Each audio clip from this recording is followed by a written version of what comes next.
අපි බලමු අපේ පළවෙනි පාර්ට්මන්ට් එක. පළවෙනි පාර්ට්මන්ට් එකේ තියෙන මේ පල්ලෙහා ෆ්ලෝ එකේ මේ තමයි ඒකේ පාකින් ඒරියා එක. ප්‍රධාන ගේට් එකෙන් දාපු ගාම තියෙන අපේ පළවෙනි පාර්ට්මන්ට් එක. මේ තියෙන්නේ එන්ට්‍රස් එක. අපට සිවිලින් ෆෑන් එක සහ මේ විදිහට ලිවිං රූම් එක බලා ගන්න පුළුවන්. රූම් එකේ ටේබල් එකක් තියෙනවා. ඒ වගේම චෙයර්ස් කිහිපයක් තියෙනවා. ඒ වගේම ස්මාර්ට් ටීවී මේ ලිවිං ඒරියා එකේ තියෙනවා. ඉතින් මේ තියෙන එක ෆැමිලි රූම් එකක්. ඉතින් මේ ෆැමිලි රූම් එකේ කින් සයිස් බෙඩ් එකයි ඒවගේ ඩබල් බෙඩ් එකයි තියෙනවා. කින් සයිස් එක සාමාන්‍ය 3 දෙනෙක්ට ඉන්න පුළුවන්. ඩබල් එකේ සාමාන්‍ය දෙන්නෙක්ට ඉන්න පුළුවන්. ඉතින් මේක උඩරින් 5 දෙනෙක්ට ඉන්න පුළුවන්. සීලින් ෆෑන් එක තියෙන වගේම මේ රූම් එකේ AC කරලා තියෙන්නේ මේ විදියට. ඔන්න පළවෙනි රූම් එක තියෙනවා. ඊට පස්සේ අපි යම් මේකේ දෙවෙනි ෆැමිලි රූම් එක බලන්න.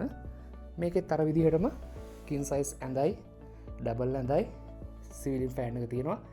AC කරලා තියෙනවා මේ විදිහට. පළවෙනි අපාර්ට්මන්ට් එකේ දෙවෙනි රූම් එක තියෙනවා. අපි දැන් වැදගත්ම පාර්ට් එක තමයි කිචන් එක. ඉතින් මේ විදිහට ලිප් දෙකේ මේ ගෑස් ලිප තියෙනවා. ගෑස් සිලින්ඩර් එක තියෙනවා. බ්ලෙන්ඩර් එක තියෙනවා. රයිස් කුකර් එක තියෙනවා. කෝප්ප, ඒ වගේම පිගන්, පිහි, ඔය විදිහට අවශ්‍ය කරන බඩු මුට්ටු ටික, ඒ වගේම ඇතිලි සහ හිරමනේ, ඒ වගේම ඩස්බින් ටික තියෙනවා. සහ ෆිල්ටර් වතුර එකක් තියෙනවා. ඔය විදිහට තමයි කිචන් එක තියෙන්නේ. ඉතින් මේ පැත්තෙන් තියෙනවා අයන් බෝඩ් එකයි අයන් එකයි. මේ තමයි අපේ කිචන් එක.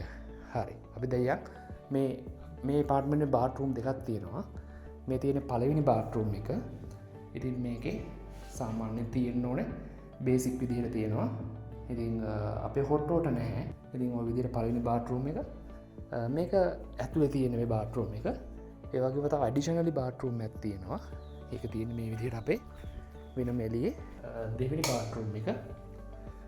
ඔන්න ඔය විදිහට මේ බාත්රූම් එක තියෙනවා. ඉතින් ඔන්න ඔහොම තමයි අපේ පළවෙනි අපාර්ට්මන්ට් එක තියෙන්නේ. මේ විදිහට ග්‍රවුන්ඩ් ෆ්ලෝ එකේ උපරිම 10 දෙනෙක්ට කිසි ගැටලුවක් නැතුව ෂෙයා කරගෙන ඉන්න පුළුවන් උපරිම 10 දෙනෙක්ට.